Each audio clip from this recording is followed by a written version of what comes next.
Hola, un gusto saludarlos a todos. Soy el doctor Rubén Valenzuela, cirujano de tórax del Hospital San Juan de Dios, profesor de cirugía de la Universidad de Chile. Agradezco la invitación a presentar este curso de un tema tan relevante como es el tema de las metástasis pulmonares y el rol de la cirugía en el tratamiento de esta enfermedad. Primero, para entrar en materia, tenemos que entender qué queremos decir cuando hablamos de metástasis pulmonares. Hablamos de una diseminación tumoral que va desde un sitio primario hasta órganos distantes. Para ello se requieren distintos mecanismos, tanto hematógenos, linfáticos o de extensión directa, como puede ser la vía celómica, estableciendo algunos focos secundarios de crecimiento con capacidad de proliferación y de invasión de los tejidos. Eso es lo que hablamos o entendemos por metástasis pulmonares. Ahora, el comportamiento biológico de cada tumor va a definir si este tumor en particular tiene capacidad de causar metástasis en el pulmón o no. No todos los tumores tienen las mismas capacidades y eso lo vamos a ir viendo y lo vamos a entender como el comportamiento biológico de un tumor. Se han desarrollado con el tiempo diversas teorías, partiendo desde fines del siglo XIX cuando se propuso a través de James Ewing la teoría de la diseminación aleatoria, es decir, que por casualidad una célula tumoral iba a llegar a otro tejido, pero sin un proceso definido, sino que solamente por coincidencia. Años después, Stephen Payet describe la teoría de la semillizuelo, donde algunos tejidos generan un microambiente propicio para que alguna célula tumoral se aloje en ese tejido en particular, pero sin hacer mucha especificación de cómo funciona. Posteriormente, el mismo James Ewing vuelve a proponer una nueva teoría donde ya no es tan aleatorio, sino que existen sitios que son predominantemente metastizados y eso se debe a un filtro capilar en la circulación terminal. Por eso explica que el pulmón, el hígado, la médula ósea, por ejemplo, sean sitios altamente frecuentes de metástasis. Sin embargo, ninguna de estas teorías explica del todo el por qué ocurren las metástasis. En los años 70, Isaiah Fiedler determina o diseña una nueva teoría, la de la firma metastásica, donde existe en la célula tumoral un perfil genético que va a determinar su capacidad metastásica y la capacidad para invadir ciertos órganos en específicos. Esta es la principal teoría de la formación metastásica hasta el día de hoy. Sin embargo, también en los 70, Peter Nowell eh, adiciona al concepto de firma metastásica la evolución clonal y la plasticidad tumoral. ¿Qué quiere decir esto? Que las células que son policlonales en los tumores, algunas de ellas, mediante algunos procesos de heterogeneidad tumoral, van a desarrollarse por sobre otras, adquiriendo un patrón molecular que les facilita y les favorece la migración hacia otros tejidos. Hay una plasticidad celular y una transición epitelio-mesénquima que permite que las células migren a través de los tejidos. Y además hay una interacción con el microambiente metastásico que permite este movimiento. Ahora, esta célula además tiene que adquirir una capacidad de establecerse en un tejido y mantenerse oculta para finalmente activarse y generar la metástasis propiamente tal. Ahora, ¿cómo ocurre este proceso? Las células adquieren, ya sea desde un inicio o con el correr del tiempo, capacidad de invasión local. Para ello se desarrollan una serie de receptores de membranas que interaccionan con proteínas y moléculas del tejido conectivo, permitiendo que estas células invadan los tejidos y migren acercándose hacia los vasos sanguíneos, donde también mediante el- la participación de mediadores moleculares van a lograr ingresar al torrente sanguíneo, o sea, se van a intravasar al torrente circulatorio, superviviendo sobreviviendo en la circulación gracias a ciertas proteínas de membrana que van a permitir que la célula se oculte del sistema inmunológico. Una vez alcanzado un órgano diana adecuado para metástasis, la célula tiene que lograr extravasarse del torrente sanguíneo y para ello también mediante la participación de mediadores moleculares lo van a lograr y finalmente colonizar un nuevo tejido. Ahora, todo esto no ocurre de la noche a la mañana. Hay un periodo de latencia donde las células van ganando capacidades de migración e incluso cuando llegan al tejido diana, hay un periodo donde se mantienen más bien latentes y ocultas del sistema inmunológico hasta que empieza el desarrollo de angiogénesis, es decir, la proliferación neovascular en torno de las células tumorales para mantener e irrigar y nutrir a la célula y formar la metástasis. Acá podemos ver en forma esquemática más o menos lo mismo, que todo el proceso de cadena perdón, o de cascada metastásica desde la célula primaria que causa la invasión local, ingresa al torrente sanguíneo, migra y viaja a distancia para salir de la circulación y establecerse e invadir órganos a distancia. Ahora, desde el punto de vista clínico, tenemos que entender que las metástasis pulmonares o las metástasis en general son el factor individual de peor pronóstico durante el tratamiento de un cáncer. Pues, independiente de cualquier avance de la medicina moderna, la mortalidad por cáncer sigue siendo atribuible a la metástasis, principalmente, no es la única, por supuesto. Ahora, el hígado y el pulmón son los dos sitios más frecuentes de metástasis, pero pueden haber metástasis en cualquier tejido a distancia, e incluso la piel. Vamos a ver metástasis cutáneas, subcutáneas, óseas, suprarrenales, peritoneales, pleurales, etc. En casos seleccionados, la metastasectomía, es decir, la resección de esta metástasis, pudiese mejorar la sobrevida global. Ahora, en términos de pulmón, es importante decir que primero es uno de los sitios más frecuentes, como ya lo mencioné, e incluso hasta el 20% de nuestros pacientes va a tener solo metástasis pulmonares, sin ninguna otra metástasis. Y en estos casos es donde la resección quirúrgica es potencialmente curativa, logrando sobrevidas que pueden alcanzar incluso el 20 o el 40% a 5 años, lo que parece muy poco, considerando que un cáncer de pulmón en un tratamiento con intención curativa en una etapa uno puede alcanzar una sobrevida cercana al 90%. Pero acá estamos hablando de enfermedades extendidas en etapa 4, donde la sobrevida en general es más bien anecdótica. Ahora, ¿cómo se pesquisan y se diagnostican estas lesiones? El 90% de ellas son pesquisadas en forma asintomática en un programa de seguimiento de un tumor primario. Esto enfatiza la importancia de los programas de seguimiento de todos los tumores malignos post tratamiento. Ahora, lamentablemente, solo un 15 a 25% de estos pacientes van a ser candidatos a cirugía. ¿Por qué? Porque muchos de ellos van a tener metástasis extrapulmonares, es decir, van a estar fuera del alcance terapéutico, o son pacientes que debido a sus enfermedades o la edad están en unas condiciones que no permiten una cirugía resectiva mayor.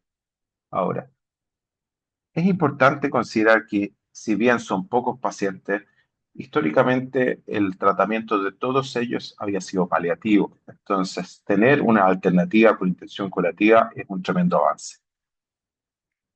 Ahora, sobre el diagnóstico, como dijimos, más del 85, incluso 90% de los pacientes se pesquisan en programas de seguimiento y por lo tanto en forma asintomática.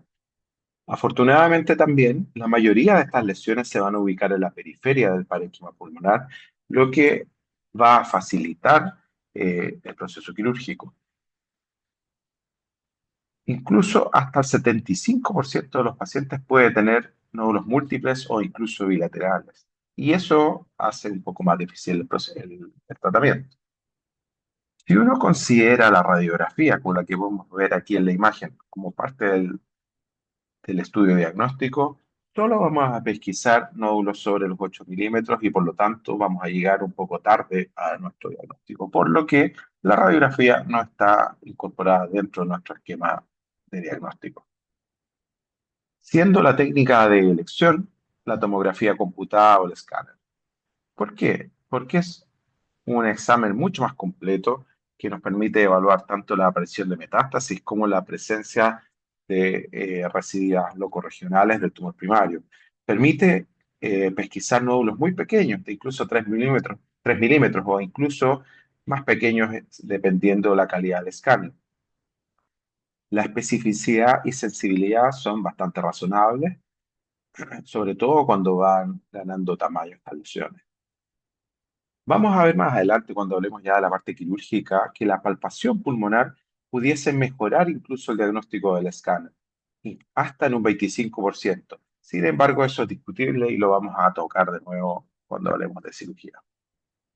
Acá hay algunos ejemplos de lesiones metastásicas, desde lesiones aisladas, como vemos en el escáner de la izquierda arriba, lesiones múltiples, como vemos a la derecha, o lesiones bilaterales localizadas, como vemos en el de más abajo. Cuando hablamos de diagnóstico, en la actualidad es difícil no nombrar el PET-CT. Este examen mezcla de dos exámenes distintos, como son un examen de imágenes como el PET, perdón, como la tomografía computada, y un examen de medicina nuclear como el PET. Es un examen que en general no se ocupa dentro de los seguimientos y búsqueda de metástasis, ya que tiene una baja sensibilidad bajo 1 centímetro, lo que limita un poco la precocidad del diagnóstico. En cambio, sobre 1 centímetro tiene una muy alta sensibilidad. Sin embargo, sí tiene una utilidad importante en evaluar otras lesiones secundarias fuera del pulmón, sobre todo en hueso, glándulas suprarrenales o en el abdomen, ya que un 9 o 15%, hasta un 15% de los pacientes pudiesen tener lesiones extratorácicas que no hemos pesquisado en nuestro escáner inicial. Ahora, cuando uno se enfrenta a nódulos pulmonares en un paciente que ya tiene un antecedente neoplásico conocido, se aparecen preguntas fundamentales. ¿Estamos frente a un tumor primario? ¿Estamos frente a algo benigno? ¿Estamos frente a metástasis? Para ello hay que considerar varias cosas. Siempre es muy relevante la historia imaginológica del paciente, es decir, cuando se trató inicialmente el paciente, ¿tenía estas lesiones? ¿Tenía alguna evaluación imaginológica previa? Eso nos va a dar luces de cuál es el comportamiento de esta lesión.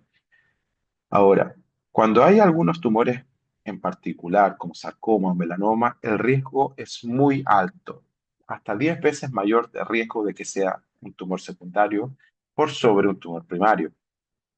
En el caso del cáncer colorectal, hasta un 50% de las lesiones van a ser metastásicas. Y en los cánceres de cabeza y cuello es el doble de probable que se trate de una lesión secundaria por sobre una primaria. Ahora, el origen de las metástasis pulmonares es muy variable. Cualquier lesión neoplástica de cualquier órgano puede dar metástasis al pulmón. No todos tienen la misma frecuencia. Las más frecuentes por lejos son las metástasis de origen colorectal, renal, cáncer de mama y ginecológico. Y de ahí un desglose de todo el resto hacia abajo. Ahora, ¿de dónde aparece el tratamiento quirúrgico de estas lesiones? Primero, de análisis históricos.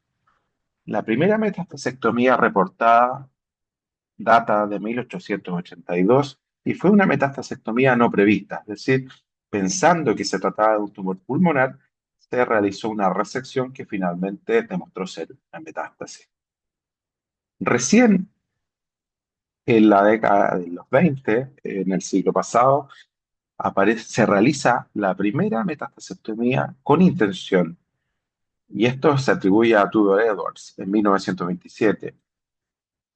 Recién la primera publicación con una serie de pacientes a quienes se ha realizado una metastasectomía aparece en 1939, es decir, hace poco más de 90 años atrás. En 1947 ya la metastasectomía se ha convertido en un estándar de tratamiento, sin embargo no había claridad respecto de cuándo estaba correctamente indicada. Y Alexander y Hay definen por primera vez los criterios de selección para realizar una metastasectomía. ¿Cómo escoger al paciente a quien le vamos a realizar una metastasectomía? Estos criterios son perfectamente válidos hasta el día de hoy con muy pocas modificaciones. Ya en el año 65 aparece el rol de las resecciones limitadas por sobre las lobectomías o resecciones anatómicas mayores. Y en los años 70, los primeros estudios de sobrevida a largo plazo. Ahora, la evidencia que tenemos para realizar metastasectomías es de muy bajo nivel. Ese es uno de los principales problemas y por qué siempre está en entredicho la calidad o la efectividad de este tratamiento quirúrgico. Ahora, la mayoría de los trabajos en relación a metástasis son retrospectivas o más bien opiniones de expertos. No hay trabajos que comparen la cirugía versus una mejor terapia médica disponible. Y en todos los trabajos las terapias suelen ser altamente heterogéneas. Por otro lado, también hay que considerar que es difícil hacer un estudio de metástasis desde la metástasis hacia el tumor primario, ya que uno tiende a mezclar un poco peras con manzanas al hacerlo de esa forma. En general, uno debiese tener el estudio por tipo histológico y desde el tumor primario hacia adelante. Ahora, a pesar de lo retrospectivo de estas series, la mayoría de los datos que se obtienen son bastante convincentes y eso es lo que hace que el procedimiento siga realizándose hasta el día de hoy. El principal trabajo y sobre el cual nosotros basamos prácticamente toda la historia de la metastasectomía es un trabajo de mediados de los años 90 del doctor Pastorino, quien hizo un registro internacional de metástasis donde definió algunas cosas relevantes. Por ejemplo, que la resección completa de las metástasis por sobre las resecciones incompletas efectivamente lograban aumentar la sobrevida desde 13 a 36%, lo que no se había visto antes. Este es el trabajo, como digo, se analizaron más de 5.000 casos de metastasectomía en forma retrospectiva y con esto se plantearon la sobrevida de estos pacientes. Ahora, les nombré que se habían definido algunos criterios para realizar metastasectomía. Estos no han cambiado ya en más de 60 años o han cambiado en forma muy mínima. En primer lugar, para poder plantear una cirugía metástasis, ya sea pulmonar o de otro órgano, es fundamental que el tumor primario esté controlado o sea controlable. ¿Qué significa esto? Que el tumor primario debe estar tratado o puede ser factible su tratamiento completo. No saco nada con realizar una metastasectomía perfecta y que el tumor primario finalmente no pueda resecarse en forma total. Ahora, ¿qué es lo que varió en este punto desde la primera descripción de Alexander y Hyde? Que en vista de la recuperabilidad de los pacientes en ciertas cirugías por sobre otras, se puede priorizar la cirugía de la metástasis cuando es de muy baja morbilidad por sobre cirugías que son de alta morbilidad. Por ejemplo, un Miles versus una resección periférica en cuña de una metástasis única. Probablemente la recuperación de la metastasectomía va a ser mucho más rápida que la cirugía de Miles y por lo tanto los tiempos de tratamiento van a ser más cortos que si lo hiciéramos en sentido contrario. Otro de los principios importantes es que no deben existir metástasis extratorácicas. o si de existir, estas también son controlables o tratables. El ejemplo más común de esto también es la cirugía colorectal con metástasis pulmonares y hepáticas. Es importante y es la base del trabajo de Pastorino que efectivamente sea factible la resección completa de las lesiones. Obviamente, en el caso pulmonar, logrando mantener una función pulmonar adecuada. Y que por otro lado, no exista una mejor terapia médica que cause menos morbilidad que operarse. Esto es muy común, por ejemplo, en el cáncer de mama o en el melanoma, donde las terapias médicas actuales son mucho más eficientes y menos mórbidas que operarse, y por lo tanto se prefieren por sobre la metastasectomía. Ahora, ¿cuándo es adecuado realizar una metastasectomía? Eso es un poco relativo, pero se sabe que cuando hay un intervalo libre de enfermedad, es decir, un tiempo sin metástasis más largo entre el tratamiento y la aparición de esta lesión, superior a 36 meses, la sobrevida va a ser mejor que si la aparición es muy precoz. Sin embargo, esto no proscribe el tratamiento, pero sí da luces de la efectividad de lo que podemos hacer. Ahora, también es importante considerar la histología, no solamente el tiempo. No es lo mismo tener un tumor germinal, por ejemplo, donde los resultados se salen completamente de la escala habitual del resto de las metástasis, y por lo tanto se consideran un caso completamente aparte de tratamiento. También es importante considerar el comportamiento biológico del tumor. Dos tumores de colon pueden ser completamente distintos para efectos de metastasectomía dependiendo de si tienen o no inestabilidad microsatelital, por ejemplo. Y también saber cuáles son las terapias disponibles. No es lo mismo muchas veces y lamentablemente el tratamiento en el sistema público, donde no tenemos todas las alternativas de tratamiento médico disponibles para los pacientes, versus en el sistema privado, donde se pueden acceder a múltiples terapias antes de o entre metastasectomía. Por ejemplo, en colon, que es donde, como les decía, tenemos la principal fuente de metástasis pulmonares, existe un trabajo prospectivo, el PULMEC, un trabajo que dio mucho que hablar en su momento, es un trabajo de hace 6 o 7 años atrás, pero que lamentablemente no logró su objetivo. Es un trabajo con un N muy bajo, lo esperado.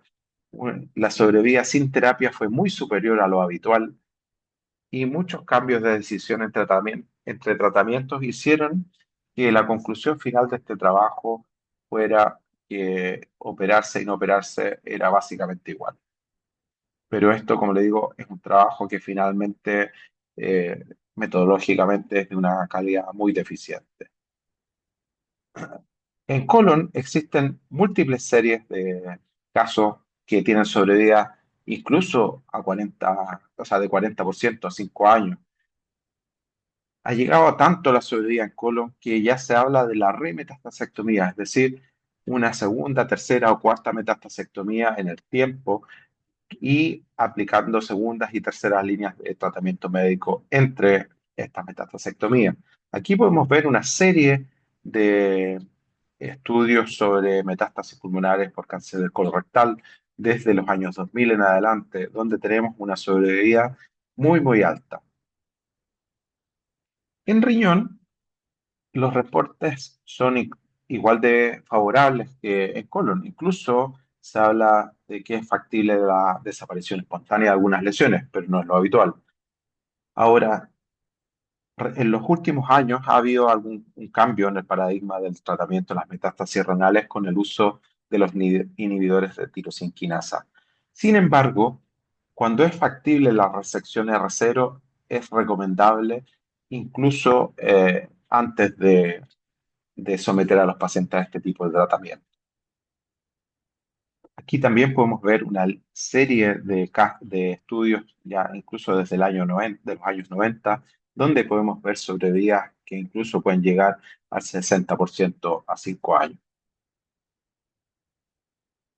El caso del melanoma es distinto. Es un tumor agresivo e impredecible. El 10 o 12% de los pacientes puede tener metástasis pulmonares con una sobrevida que no supera el 4%. Incluso la sobrevida media después del diagnóstico de las metástasis no supera los 7 meses. Y los trabajos por resección en general tienen sobrevidas mucho más discretas. Y aquí aparece uno de los elementos que nombramos anteriormente. La incorporación de la inmunoterapia al tratamiento del melanoma ha hecho que la cirugía cada vez esté menos indicada en, en el tratamiento de la metástasis por melanoma, salvo lesiones únicas, donde más que el tratamiento quirúrgico curativo, uno busca la confirmación diagnóstica. El cáncer de mama es algo parecido. Es una enfermedad que se reconoce como una enfermedad sistémica desde el principio. Es decir, cuando uno ya tiene un cáncer de mama, por defecto, uno debe pensar que ese paciente tiene una enfermedad sistémica. Ahora, es muy poco frecuente que estos pacientes tengan solo metástasis pulmonares, no superan el 20%. Y los trabajos dan cuenta de sobrevidas que son variables. Ahora, esta sobrevida tiene que ver con que los tratamientos médicos para el cáncer de mama, sobre todo aquellos que son susceptibles de tratamiento hormonal, tienen muy buena respuesta al tratamiento. Y en general se dice que la resección quirúrgica no aporta un beneficio en la sobrevida, excepto, como parecido a melanoma, en lesiones únicas con intervalos libres de enfermedad muy largos y en general son parte del estudio diagnóstico para la confirmación. Los sarcomas los vamos a dividir en los sarcomas de parte blanda, que tienen una alta frecuencia de metástasis pulmonares y donde la resección quirúrgica sí otorga un aumento de la sobrevida de 20 a 30%. Sin embargo, hasta el 80% de los pacientes puede recurrir. Por lo tanto, es donde los pacientes pueden verse sometidos a remetastasectomía, con sobrevidas que en general pueden alcanzar como media al 30% y pueden verlo ahí en los distintos estudios. Ahora, con los osteosarcomas, también es uno de los nichos importantes de metastasectomía, ya que la cirugía es la única alternativa de tratamiento curativo. Sabemos que tanto la quimioterapia como la radioterapia tienen una muy pobre respuesta en osteosarcoma, por lo tanto, si es factible la resección completa, debe priorizarse y ser la primera alternativa de tratamiento.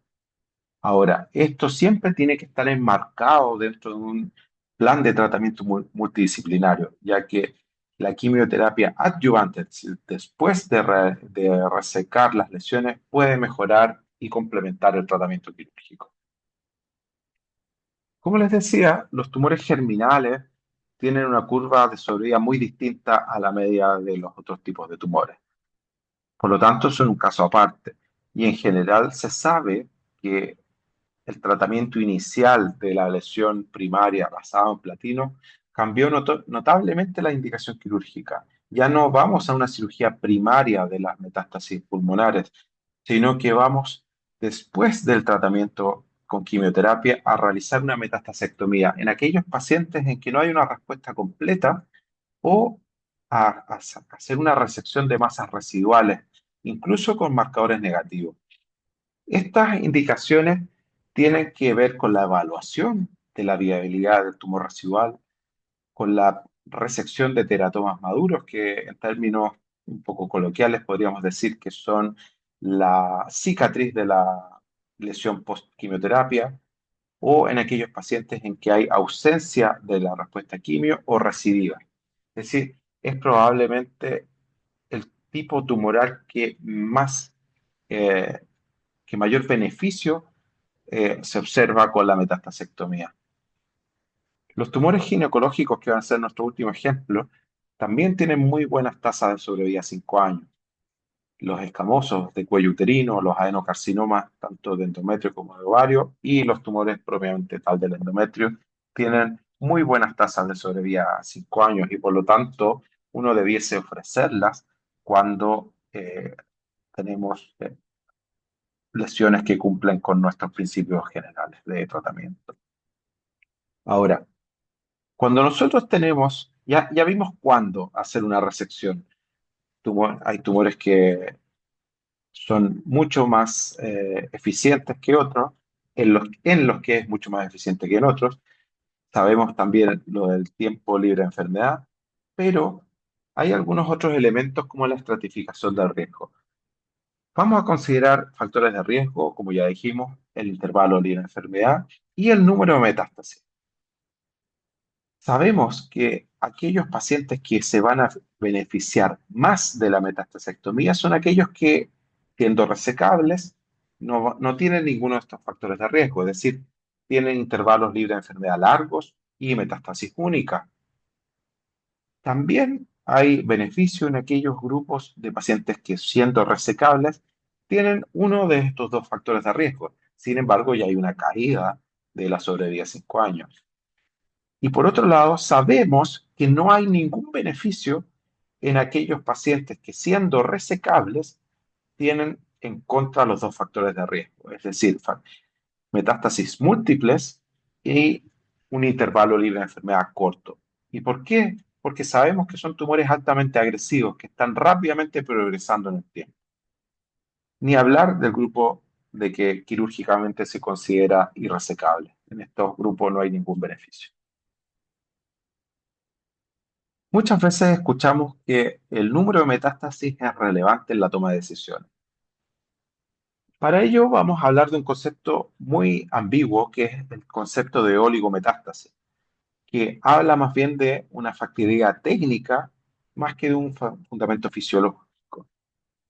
Se sabe que independiente del número de metástasis, si logramos una cirugía R0, la sobrevida va a ser mayor que si no la logramos.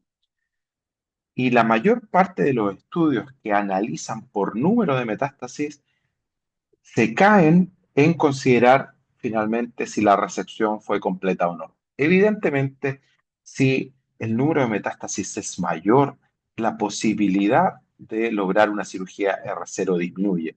Y eso es finalmente lo que causa que a mayor número de metástasis la sobrevida sea menor. Pero conceptualmente tenemos que entender que lo que importa es la resecabilidad completa y no el número en sí.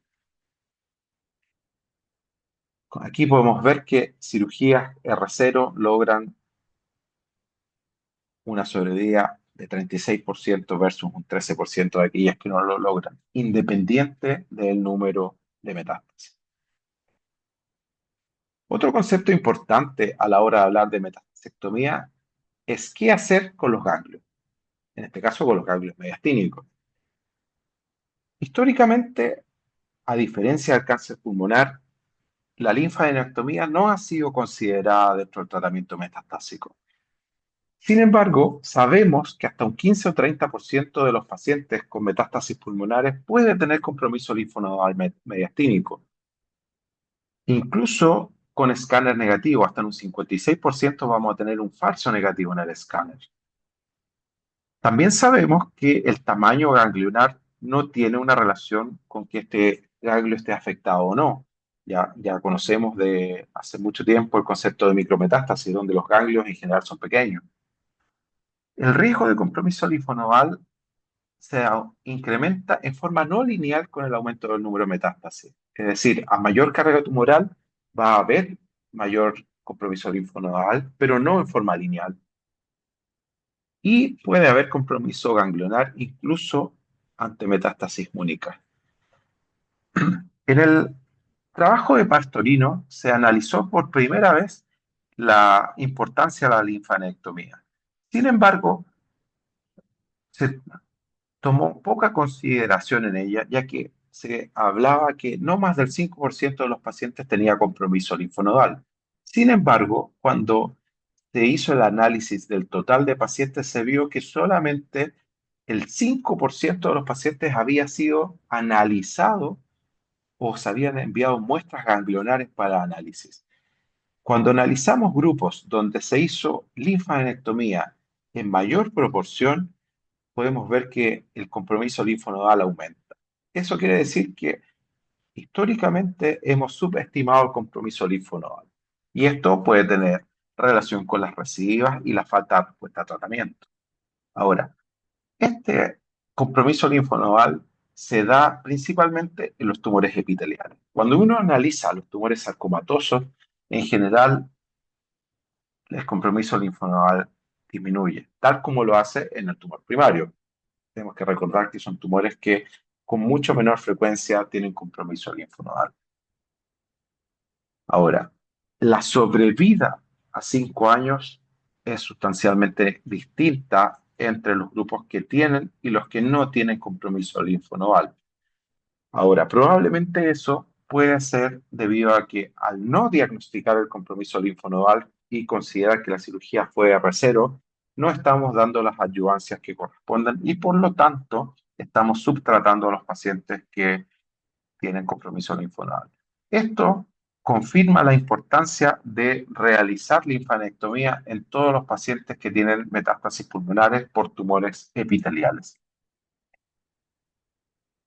La vía de abordaje ha sido históricamente una discusión en cirugía torácica para metástasis.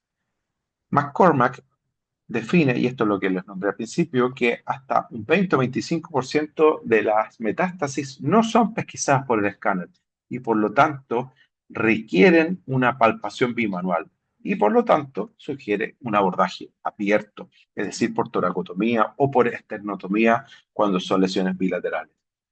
Sin embargo, no está muy claro cuál es el impacto a la sobrevida de resecar enfermedad que no es visible en un escáner. Esto con mayor razón con los escáneres de la actualidad que pueden pesquisar lesiones casi de 1 o 2 milímetros, no como en escáneres de hace 20 o 25 años atrás, donde incluso lesiones de 3 o 4 milímetros podían pasar inadvertidas. Ahora, eso tiene que ver con que el desarrollo de las imágenes ha hecho que esta brecha diagnóstica sea más baja. Actualmente, la Sociedad Americana de Cirugía Torácica recomienda los abordajes mínimamente invasivos, es decir, la videotoracoscopía. ¿Por qué? Porque ofrece un mejor postoperatorio y un menor impacto en la calidad de vida. Y finalmente recomienda que la decisión de abordaje tenga que ver con priorizar una cirugía R0. Y el ahorro de parénquima, por supuesto. Si yo creo que mi cirugía no la va a poder ser R0 por vía mínimamente invasiva, debo hacer una cirugía abierta. Si creo que por vía abierta puedo ahorrar mucho más parénquima que por vía videotoracoscópica, también debo elegir un abordaje abierto. Ahora, ¿qué cirugía hacer? En general se debe priorizar lo que logre una resección completa, incluso por sobre el ahorro de parénquima en pacientes que tienen una función adecuada. Sin embargo, si es factible, lo ideal es la resección en cuña o wedge, es decir, sacar la lesión con un margen de seguridad, pero con la menor cantidad de tejido normal posible. La lobectomía debe ofrecerse cuando hay una chance adecuada de R0 y es un tumor que se va a beneficiar ampliamente en términos de sobrevida. Y la neumonectomía solo en casos muy seleccionados, como por ejemplo en algunos sarcomas que ocasionalmente pueden causar lesiones de gran tamaño o en ubicación muy central. Finalmente, la sobrevida tiene que ver nuevamente con la resección completa, más que con el tipo de resección que nosotros vamos a ofrecer. Ahora, también tiene con importancia el abordaje en las metástasis recurrentes. Si nosotros hacemos cirugía abierta, la facilidad para hacer una remetastasectomía va a disminuir. Y considerando que hasta un 50 o 60% de nuestros pacientes van a presentar nuevas metástasis pulmonares, la vía mínimamente invasiva nuevamente se hace más recomendable. Sin embargo, las nuevas metastasectomías son controversiales, pero ya mostramos algunos números donde vemos que la metastasectomía en algunos tumores es recomendable incluso en una segunda o tercera vez. Podemos ver acá en los gráficos que las, la sobrevida va disminuyendo en la medida que hacemos nuevas metastasectomías. Sin embargo, si uno suma toda la sobrevida que le ofrece al paciente, incluso en red de metastasectomía, estamos hablando de bastante tiempo en general. Ahora, ¿dónde son estas residuas? Habitualmente pulmonares, ¿ya? Entonces, es reoperar una cavidad pleural ya intervenida y un pulmón ya intervenido. Por lo tanto, la remetastasectomía se va a ir viendo influenciada en parte por la sobrevida y en parte por la capacidad pulmonar residual de ese paciente ya operado. Cada metastasectomía va disminuyendo la capacidad residual que tiene ese paciente, por lo tanto, cada vez va a ser más complejo. Ahora, si estas metástasis van siendo únicas, es el mejor escenario. O sea, yo puedo ofrecer remetastectomía seriada cada vez que aparezca una lesión pequeña. Y esto también se ha analizado en relación a la necesidad de ir a resecar lesiones que miden 1 milímetro, que pueden pasar 5, 10 o más años incluso en que puedan ser una lesión significativa. Ahora, se sabe que las cirugías secuenciales, por supuesto, se van asociando a un menor control de la enfermedad, porque si vuelven a aparecer es que hay circulación de células tumorales en forma sistémica. Ahora, a modo de conclusión y el mensaje de esta clase es que, primero, la metastasectomía tiene una base estadística que es muy débil, pero los estudios retrospectivos muestran beneficios en pacientes seleccionados. No existe un número definido de metástasis a resecar, sin embargo, sabemos que a mayor número es más difícil lograr una resección completa. Y finalmente, la resección completa es fundamental. Es lo que define el éxito de nuestra cirugía. Y el abordaje ideal depende de la capacidad para lograr esta resección completa. Depende de la habilidad quirúrgica, depende de la experiencia quirúrgica, pero también depende del número y ubicación de las lesiones para lograr la resección completa. Por lo tanto, hacerlo por videotoracoscopía o por vía abierta es perfectamente válido y no debiese considerarse una cirugía abierta como un estándar menor que una cirugía mínimamente invasiva. Y en general, todos los tumores epiteliales debiesen tener un estudio ganglionar mediastínico, al menos a modo de sampling o de muestreo, ya que hasta el 30% de los tumores epiteliales van a tener compromiso linfonodal y una menor sobrevida si es que este es positivo. Bueno, agradezco nuevamente la invitación a presentar nuestro curso. Ahí les tienen nuestro link para contacto ante cualquier pregunta o duda que puedan tener. Muchas gracias.